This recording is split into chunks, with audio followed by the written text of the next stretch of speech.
This is episode 13 of the Air Hug Community Podcast. And hold on, because it's the stress episode.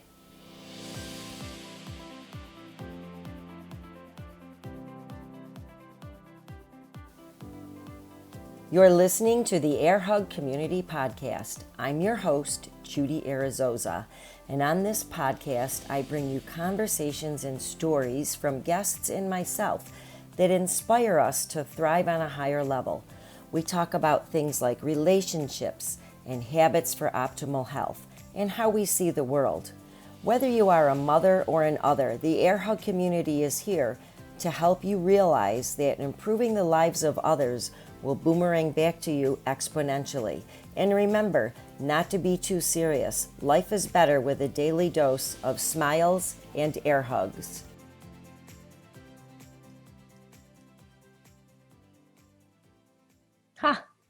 I used to be stressed out about work, but now I'm stressed out about being stressed. Not really, but when I saw that, I thought that was it just made me laugh. So I thought it would be a great way to start this episode. But what is stressed?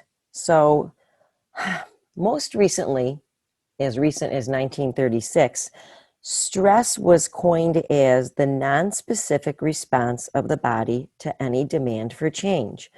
But the whole thought about stress has been around since way centuries and centuries ago. So in about the 1300s, stress was considered hardship, adversity, force, or pressure. So that's pretty broad, right? I mean, a lot of different nasty things can fall under that category of stress.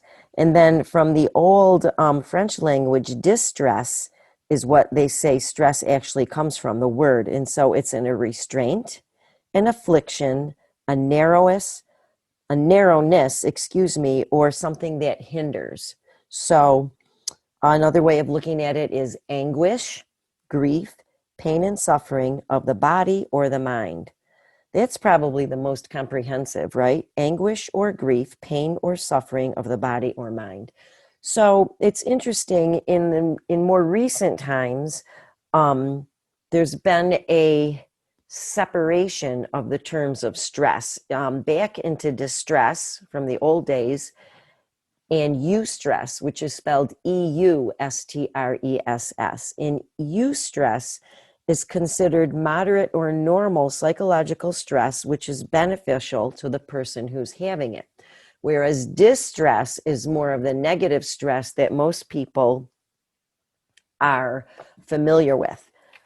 And so I think it's really interesting because I think back to in my earlier days, in my 20s, when I worked in a neonatal intensive care unit, we're getting ready to have babies brought up, and also in having been in labor and delivery a number of times as a mom and as a healthcare worker, we would talk about fetal stress during the birth process and fetal distress. Fetal stress was perfectly normal and expected. I mean, getting born is stressful, right? And birthing someone is stressful, obviously, but fetal distress is when there's more, I don't want to say pain and suffering. I don't know what it's like to be a baby and be born. Obviously, we don't remember that, but it's more of, it's dangerous. It's more dangerous to the baby. So fetal distress is actually exhibited by a change in heart rate. And that's the difference between fetal stress that's expected and distress. And so I bring this point up because I want to talk a little bit today about how stress is not always bad, right? Fetal stress is normal and expected. Some stress, like eustress in our life, is moderate and it's beneficial, and it's also short-lived. It's not chronic stress. Chronic, low-lying stress that's always present is different. That's more like having a constant form of distress. But I want to get into several positive effects of having short-lived stress or eustress in your body. And so some of these really surprised me, and I really wanted to share them because I want people to know, I want you to know that not all stress is bad, and a lot has to do with how you view it. And we'll get to that part at the end. But did you know that normal short-lived stress can actually increase the production of neurons in your brain and increase your performance. So there was a study that was done in 2013 at UC Berkeley, and it had to do with inducing stress on rats until their stress hormone was at a high level, and they could measure that. And so what they found was that in these rats, the stem cells in their brain grew into new neurons. And so they followed this, and 2 weeks later, they measured these rats' performance on certain tests, and they actually came through with flying colors. So there's a significant increase after putting them through stress and measuring their stress hormone, and then noticing that they got new neurons, and then putting them through a test. They all performed better. How amazing is that? I don't know. I think that's amazing, but I also use the word amazing a lot. But don't get me wrong here. I do think that is pretty cool. So some stress helps to push us. Here's what the belief is that having some stress pushes us to optimal alertness, and that gives us improved behavioral and cognitive performance. So keep that in mind. Here's another thing that's going to surprise you, and I think during this pandemic, you're going to really like this one, because short-lived stress that's not excessive can actually strengthen our immune system. This was another study that was done, and short-term stress causes the release of some hormones that can actually call up the immune cells to move into a position to protect us. So these immune cells can get ready. It's like calling in the soldiers of an army. Get ready and be ready for whatever's going to be attacked on the body. And there's a whole TED talk about that, and it's called The Positive Effect of Stress. And I can actually reference that in the show notes if you want to read more about it. And let's move on to something else. This is another unexpected benefit of stress. Stress can make you social. It can make you better at making friends. So there was another study, and it divided students into a group that was going to have stress placed on them and a control group. And so the stress that placed on them was the Trier Social Stress Test, which apparently is a stress test that is used in a lot of stress research. So the participants were paired. First, they were given the stress test, I guess, to make them have stress, and the control people were not. And then they were paired with a partner, and they were instructed to partake in games of trust, in sharing, and risk-taking. And the result was that there was a statistically significant improvement, or I can never say that word, statistical difference in the people that went through the stress test, the Trier Social Stress Test. Those people were more pro-social, they were more likely to share, and they were more likely to have trust in their new partner versus the control group. So I thought that was pretty interesting, don't you think? All right, let's move on. All right, here's another benefit of stress. It can actually be part of improved learning. Hey, we all want to get better at learning, right? So in this group, it was another study, and half the group was stressed and half the group was a control group that wasn't stressed. But this time the stress was putting their hands in a bowl of ice water and making them keep their hand in that water for 60 seconds. After that, they were followed up with 2 learning experiments.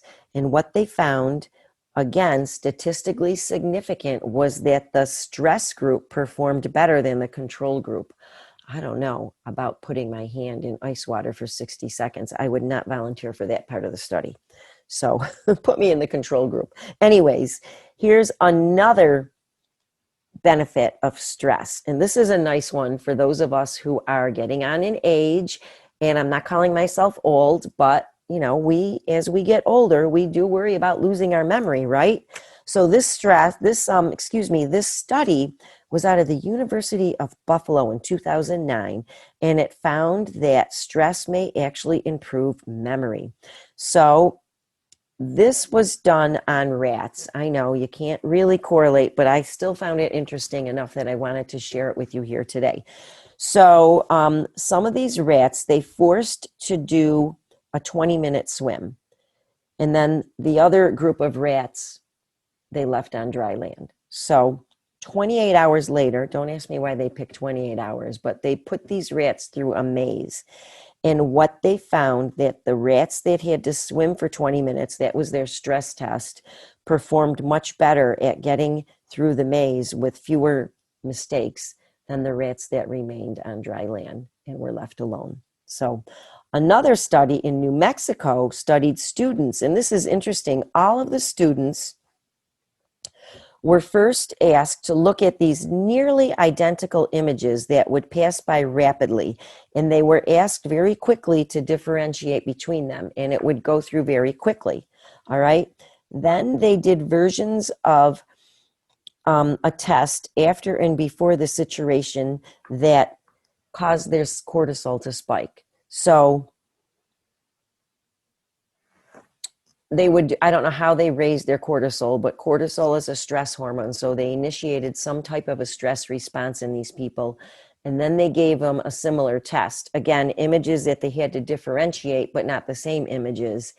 And what they found that was after their cortisol had spiked, they did better. So there was a significant improvement in their scores of differentiating these images. So they're saying that it can actually improve memory. I don't know. That's kind of strange. I don't quite get that study, but I wanted to bring it up just to mention it. So, but they do talk about stress improving memory. So I guess we don't want to live in a perfect world, right? We don't want to have a perfect life, because there seems to be a lot of benefits to actually going through stressful times, albeit short ones, during the course of our life. So here's another one. Stress may actually connect us better with our instinct. So in this study, which was done in Maine, students were tested to have increased cortisol. So they got them to the point of having increased cortisol. And they did this in different ways. In this study, they made them perform a 5-minute video. Then they made them count down from 1022 by 13s rapidly until they interrupted them. And then the third thing they did was they had to conduct a 5-minute interview. And so I think just saying that made me have stress. I don't know about you. But next, they were asked to do 2 tasks. And the tasks were either thought-provoking or instinctual. And everyone did both tasks. And what they found was that those who had gone through the increased stress, that had to get the increased cortisol, right, from having done the exercises that I mentioned previously, they scored higher on the test, on the tasks that involved using their gut instinct, than they did on the thought-provoking ones. So that's interesting. It's just, there's so much positivity that actually can be associated with stress, but we just don't think about it. So the most interesting thing I want to talk about was the talk that Kelly McGonigal did on TED. And I think it's one of the top 10 all-time TED Talks. And it's called How to Make Stress Your Friend. And so common belief is that stress increases the risk of ailments and disease. And it's basically thought of as public enemy number one. I mean, how many times do you talk to people and they tell you about, you know, how, or even your close family, friends, whatever, how stressed their life is and how it's just, you know, ruining their life, and they're probably going to have a heart attack and the stress is killing them. So what's funny is, if you believe that to be true, it is true. And there's actually a study that talks about it. So in 1998, the University of Wisconsin-Madison handed out a survey to 29,000 people. And these were specific questions about perceived stress level, their management, and their perception of stress. Then, somewhat later, much later, they used public death records and compared them to the people's answers in this survey. And what they found out, that for the people that reported these 2 things, having a high amount of stress and believing that high stress impacted their health, okay, that group were 43% more likely to have a high risk of premature death. Then there was a group that reported having high stress, but their perception that stress impacted their health was low, and they actually had a lower incidence of risk for premature death. Then there was the group that had, they perceived them not to have a lot of stress, and also they didn't have as great of outcome as the group that didn't believe that having stress would hurt your health. So if you had high stress if you perceived yourself to have high stress and you believe that high stress could basically kill you, there's a 43% chance that it probably will. But if you had high stress, but you don't think it was any big deal as far as impacting your health, that was the best case scenario. If you perceived yourself to have low stress, one way or the other, whatever your beliefs were, I don't really know about the beliefs. The people who had the best outcome was the people with high stress, believe it or not, and didn't think it was that important impacting their health. The people who had low stress actually didn't fare as well. So my point is, a lot of it is what's in between your ears. If you believe that stress will kill you, then you're probably going to let stress kill you. But if you believe that it's not going to kill you, then it probably won't. But there's even something more. So Kelly talks about this in her talk. She talks about chasing meaning is more important than trying to avoid discomfort. So she talks about reaching out, and she says the most underutilized mechanism for stress is actually reaching out to others, which I find to be extremely interesting, because one of my core values, and I probably say this on every other episode, is to actually improve the lives of others. And I've always said that it comes back to you in ways that you least expect it. Well, it turns out that it actually comes back to you in ways that can actually make your stress more positive. So we do need to see stress as a positive force in our life, as long as it's short-lived, and that there can be benefits from it, and just really go with the flow, and certainly don't think that stress is going to give us a heart attack, because if we do believe it, it's more likely to happen. So I don't know how you feel about all this, but I find it fascinating that a lot of what we think is out of our control in life is actually very much in control. And a lot of it has to do with the stories that we tell ourselves. And when we tell our stories in our brain that are negative, with negative outcome, we're more likely to have a negative outcome. But when we tell ourselves a story, or we have a belief about something that maybe could have a positive impact, like finding a positive way to see stress, like the ways that we mentioned here, and reaching out to help others, we're way more likely to have a positive outcome. So one of the other things that she talked about, which I didn't get into too much here, but I didn't actually make any notes on it, but she talked about physical touch being very important for actually creating oxytocin, which is that cuddle hormone.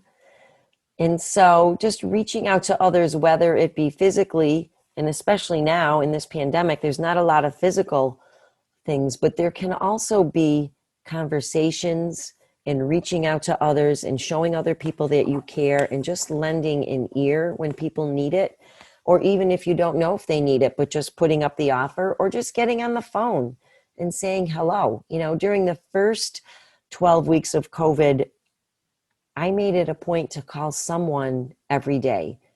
Just someone I had heard from. Maybe I heard from the week before. Maybe I hadn't heard from them in 2 years. But I actually did, for those first 11 weeks solid, made a phone call to someone every day. And just, how you doing? How's it going? Sometimes people answered, sometimes they didn't. But sometimes it was surprising to, just to get in a conversation and just be there and let people know, because you don't really know how other people are doing. And you know what? It comes back.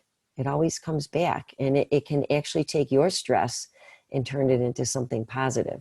So I just wanted to throw that out there. I think stress does not deserve to have the bad rap that it does. Go ahead and welcome it into your life. Let it happen in short-lived episodes. Just think to yourself, my memory's going to be better. My instinct is going to be better. I'm growing neurons. This is great. And I don't believe that it can give me a heart attack. And so it probably can't. And, just even saying those words can kind of relax you. So my take on this is that you actually relax your mind and body and that you're not tensed up. And when you have that belief, it just kind of dissipates a little bit. So there's way more to it than this. And Kelly McGonigal actually has a book about this, which I will put in the show notes as well. And in the meantime, I'd say embrace your stress. And if you're feeling stressed, reach out to someone else and make them feel better, because you never know. It will probably make you feel better. I want to end with one more thing. I think this is very ironic. Some of you know that I like to flip through a book called The Daily Stoic, and it's just meditations on wisdom, perseverance, and the art of living. And today, it was very interesting. I just took a little break while I was getting ready for this episode, and I flipped open to a random page, and here's what it said. To bear trials with a calm mind robs misfortune of its strength and burden. And this is Seneca. Okay, so that I'm thinking like, really? Thank you, God, for putting that there in front of me. So stay calm, and we will not let stress, misfortune, right, overtake us. So take it for what it's worth, but I thought that was a very appropriate quote for today. Hey, thank you so much for joining in today and listening to our stress episode. If you like this episode, do me a favor, take a screenshot and share it all over social media. Also, remember, new episodes come out every single Tuesday here on the Air Hug Community Podcast. I would super appreciate it if you would subscribe and leave me a rating. It means so much to keep this podcast going. Thank you again.